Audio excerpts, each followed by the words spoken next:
Hello બાળમિત્રો, નમસ્કાર. મારી યુટ્યુબ ચેનલમાં તમારું સ્વાગત છે. આજે હું તમને નવોદય વિદ્યાલય પ્રવેશ પરીક્ષામાં પૂછાય છે તે વિભાગ 3 કે જે ભાષા ગુજરાતીનો હોય છે. તેમાં 4 ફકરા હોય. એક ફકરામાં 5 પ્રશ્નો, એમ કુલ 20 પ્રશ્નો હોય છે અને 20 પ્રશ્નોના 25 માર્ક હોય. તો આ 25 માર્ક આપણે જો મેળવવા હોય તો ખૂબ ને ખૂબ તૈયારી કરતા રહેવી જોઈએ.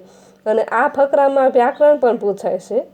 અને તમે જૂના પેપર જોયા હોય તો તમને ખબર પડી જાય કે વ્યાકરણ કેવું પૂછાય. તેમાં ખાસ તો સમાનાર્થી, વિરુદ્ધાર્થી, સંજ્ઞાના પ્રકાર, સર્વનામ, આ 4 મુદ્દા તો વારંવાર પૂછાતા જ હોય છે. તો હું તમને આ વ્યાકરણના વિડીયો પણ આપતી રહીશ. અને આ 2024નું જે છેલ્લે પેપર લેવાનું ને તેમાં જોજો તમે એક ફકરામાં બબ્બે મૂકી દીધું છે વ્યાકરણના મુદ્દા. તો વ્યાકરણ પણ હવે તો કરવું જરૂરી છે. પહેલાં એમ હતું કે ફકરામાંથી જોઈને આપણે પ્રશ્ન શોધવાના હોય ને શોધી લઈએ અને જવાબ મળી જતા હતા. પણ એવું નથી. સમાનાર્થી, વિરુદ્ધાર્થી હોય તે શબ્દ અંદર આપ્યો હોય પણ એનો અર્થ તો આપણને મોઢે આવડતો હોવો જોઈએ. એટલા માટે તમારે 1 થી ધોરણ 5 સુધી જે ભણ્યા હોય ને તે સમાનાર્થી, વિરુદ્ધાર્થી શબ્દો પણ પાકા કરી લેવા જોઈએ. અને હું પણ આગળ તમને મૂકતી રહીશ. હું પણ પાઠ્યપુસ્તકમાંથી શોધીને પણ તમારા માટે શબ્દો મૂકીશ, વ્યાકરણ શીખવીશ, જેથી કરીને તમને એક પણ માર્ક કપાય નહીં. તો ચાલો હવે આપણે સમાનાર્થી વિશે થોડી માહિતી મેળવીએ.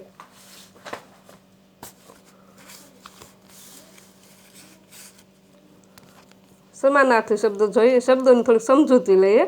શબ્દો નિશ્ચિત અર્થ હોય એમ એક જ અર્થ માટે વિભિન્ન શબ્દો પ્રયોજાતા હોય છે. આવા એક જ અર્થ ધરાવતા શબ્દોને સમાન અર્થ ધરાવે છે, માટે તેને સમાનાર્થી અથવા તો પર્યાયવાચી શબ્દો તરીકે ઓળખવા. કોઈ એક શબ્દ હોય ને એના અલગ અલગ અર્થ થતા હોય અને એના ઘણા શબ્દ બનતા હોય. જે શબ્દ હોય એનો અર્થ પણ ઘણી વખત એક જ થતો હોય. દાખલા તરીકે હું તમને એમ કહું કે માં શબ્દ આપણે કેટલી રીતે બોલીએ? માતા કહીએ, જનની કહીએ, જનેતા કહીએ. એવી રીતે એક જ શબ્દના અલગ અલગ અર્થ થતા હોય અને એક જ શબ્દના સમાન પણ થતા હોય તેવા શબ્દો એટલે કે સમાનાર્થી શબ્દો. આપણે આવા અહીંયા ઘણા મેં તમારા માટે મૂક્યા છે તે જોઈએ. સુર એટલે અવાજ, ધરપત એટલે ધીરજ, દરિયો એટલે સાગર, પાસ એટલે કે ઉત્તીર્ણ, એટલે પાસ એટલે કે આપણે જે પાસ થઈએ ને એ, જણસ એટલે કે દાગીનો, ઈશ્વર એટલે ભગવાન, કેશ એટલે વાળ, દોસ્ત એટલે મિત્ર, ફૂલ એટલે પુષ્પ, સર એટલે સરોવર, વિશ્વ એટલે દુનિયા, ઓજાર એટલે હથિયાર, સાર એટલે કસ, તંગી એટલે અછત, ફિકર એટલે ચિંતા, સત એટલે 100, ગરીબ એટલે રાંક, નિશા એટલે રાત, ગર્વ એટલે અભિમાન, ધૈર્ય એટલે ધીરજ, સૂર્ય એટલે સૂરજ, જંગલ એટલે વન, જીગર એટલે અંતર, નજીક એટલે પાસે, ખબર એટલે સમાચાર, ગોંદરું એટલે પાદર, જળ એટલે પાણી, ઉતાવળ એટલે જલ્દી, તત્કાળ એટલે તરત જ, તે જ વખતે, કાંઠો એટલે કિનારો, ઉમંગ એટલે ઉત્સાહ, ભૂષણ એટલે ઘરેણું, પરિશ્રમ એટલે મહેનત, આંખ એટલે નયન, કેસ એટલે મુકદ્દમો. જો તમે અહીંયા જોશો ને, અહીંયા એક તો કેસ, આ કેસ એટલે વાળ અને આ કેસ એટલે મુકદ્દમો. આવા શબ્દો ખાસ ધ્યાનમાં રાખવાના. હિંડોળો એટલે કે હિંચકો, નાદ એટલે અવાજ, શૂર એટલે શૌર્ય, શ્રદ્ધા એટલે ભરોસો, વૃક્ષ એટલે ઝાડ, પાશ એટલે ફાંસો, સ્પર્ધા એટલે હરીફાઈ, દુનિયા એટલે જગત, શર એટલે બાણ, નવાઈ એટલે આશ્ચર્ય, આનંદ એટલે મજા, સત એટલે સત્ય, મહત્વ એટલે અગત્યતા, નદી એટલે સરિતા,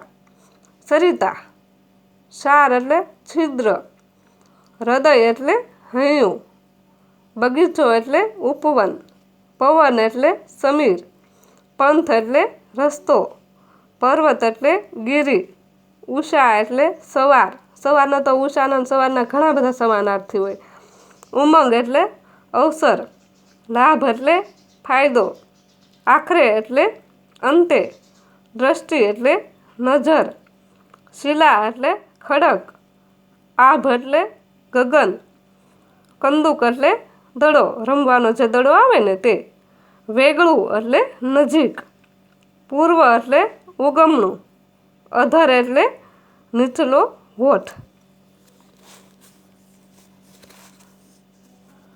ઠેકડો એટલે કૂદકો, રક્ત એટલે લોહી, માર્ગ એટલે રસ્તો, નિશિચર એટલે રાક્ષસ, પૂર એટલે નગર, લેશન એટલે ગૃહકાર્ય, ભૌમ એટલે જમીન ભૂમિ, નીર એટલે પાણી જળ, સમંદર એટલે મહાસાગર, આપણે જે દરિયો કહીએ ને તે, આંખ એટલે નયન, નજીક નિકટ એટલે નજીક, ઈષ્ટ એટલે મનગમતું, સ્મરણ એટલે યાદગીરી, શૈશવ એટલે બાળપણ, સમસ્યા એટલે કોયડો, અસ્તિત્વ એટલે હયાતી, ઉત્કંઠા એટલે આતુરતા, છુલ્લક એટલે કે નજીવું, અલ્પ, હાવ તુચ્છ હોય તે, સુરખી એટલે લાલાશ, મૃદુ એટલે કોમળ, અનિલ એટલે પવન, શિથિલ એટલે ઢીલા,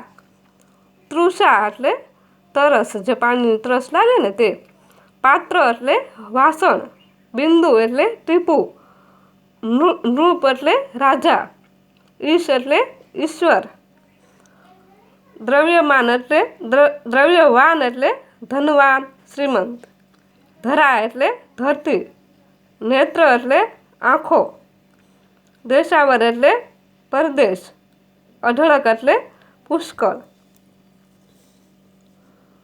રાત્રિ એટલે નિશા, પંખી એટલે ખગ, જે આપણે પક્ષી કહીએ છીએ ને તે, લોચન એટલે આંખો, સંક્ષિપ્ત એટલે ટૂંકું, ઉમળકો એટલે ઉત્સાહ હેત, જ્યેષ્ઠ એટલે મોટા, ચીવટ એટલે ચોકસાઈ, કેળવણી એટલે શિક્ષણ, શિક્ષણ જે આપણે લઈએ ને તે, વિઘ્ન એટલે મુશ્કેલી મુસીબત, મુક્તિ એટલે આઝાદી, સખી એટલે સહેલી થાય, બેનપણી થાય, મંગળ એટલે શુભ, સોહાગણ એટલે સૌભાગ્યવતી, મલપતો એટલે હાલતો દોલતો, કંગાલ એટલે ગરીબ, રહમ એટલે દયા, સહજ એટલે સ્વાભાવિક, સ્વર એટલે અવાજ, ઘેલસા એટલે ધૂન, સ્તંભ એટલે થાંભલો, વદન એટલે ચહેરો, કળાવું એટલે દેખાવું, નિરંતર એટલે હંમેશા, મોખરે એટલે આગળ કે પ્રથમ, કામઢા એટલે ઉદ્યમી મહેનતુ, હિંતા એટલે અધમતા હલકાપણું, મિષ્ટ એટલે મીઠો, કબૂલ એટલે મંજૂર, ગરજ એટલે ખપ જરૂર સ્વાર્થ, પછી શિરસ્ અહીં સ્થો નહીં આવે પણ શિરસ્તો એટલે પ્રથા અથવા રિવાજ, આરક્ષિત એટલે અનામત, સમધી એટલે અગ્નના લાકડા, જે અગ્નમાં હોમતા હોય ને તે લાકડાને સમધી કહેવાય. તો બાળમિત્રો, આ બધા સમાનાર્થી તમે પાકા કરી લેજો અને આવા હું તમને વિડીયો આપતી રહીશ. તમે મારા વિડીયોને ખૂબ જ લાઈક કરજો, શેર કરજો અને સબસ્ક્રાઈબ કરજો. સબસ્ક્રાઈબ કરેલો હશે ને વિડીયો એટલે હું તમને મૂકીશ એટલે તરત જ તમને મળી જશે. અને એક મેં પ્લેલિસ્ટ પણ બનાવ્યું છે, તો ભાષાના પ્લેલિસ્ટમાં ભાષાના વિડીયો છે, પછી અંકગણિતના છે અને માનસિક યોગ્યતા પ્લેલિસ્ટમાં છે. આવા અલગ અલગ લિસ્ટ આપ્યા છે, તો જેથી કરીને તમને સરળતાથી મારા વિડીયો મળી રહે. તો પ્લેલિસ્ટમાં જઈને જોઈ લેવા.